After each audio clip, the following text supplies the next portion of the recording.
প্রবল ঘূর্ণিঝড়ে রূপ নিচ্ছে রিবাল। সন্ধ্যা থেকে মধ্যরাতের মধ্যে চূড়ান্ত আঘাত হানবে উপকূলে।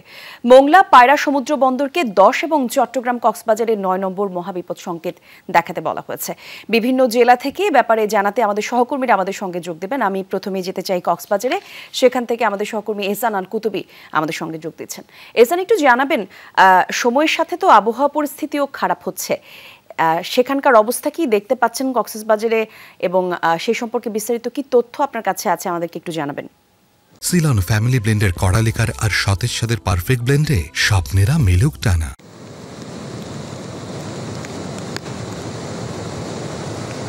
কলি ঘূর্ণিঝড়ের প্রভাবে বৃষ্টি হচ্ছে, সাগর উত্থাল, বিশাল বিশাল ঢেউ আমরা দেখতে পাচ্ছি একেবারে সকাল থেকেই।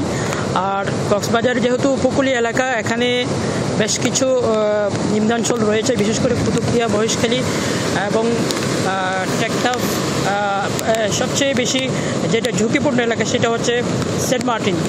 দেশের মূল ভূখণ্ড থেকে বিচ্ছিন্ন হওয়ার কারণে এখানে নৌপথ ছাড়া অন্য কোনো যোগাযোগের ব্যবস্থা নেই। সেই হিসেবে নৌপথ, সব ধরনের নৌপথ বন্ধ করে দেওয়া হয়েছে এবং ওখানের যে নিম্নাঞ্চলগুলো রয়েছে, পানির উচ্চতা বৃদ্ধির কারণে নিম্নাঞ্চলের কিছু কিছু জায়গায় ইতিমধ্যে পানি ঢুকে পড়েছে এবং প্রশাসনের পক্ষ থেকে কালকে থেকে যে প্রস্তুতি নেওয়া হয়েছিল এবং সেই প্রস্তুতি হিসেবে তারা স্থানীয় প্রশাসন এবং ইউনিয়ন পরিষদের চেয়ারম্যান মেম্বাররা সবাই মিলে কিন্তু তাদেরকে কালকে থেকে সতর্ক করেছে। এবং তবে এখানকার মানুষের একটা অভ্যাস, সেটা হচ্ছে যতক্ষণ পর্যন্ত দেয়ালে পিঠ থেকে না যায়, অর্থাৎ পানি একেবারে ঘরের কাছাকাছি চলে না আসে, ততক্ষণ পর্যন্ত তারা ঘর ছেড়ে আশ্রয় কেন্দ্রে যায় না। সেটি আমরা এবারও দেখছি।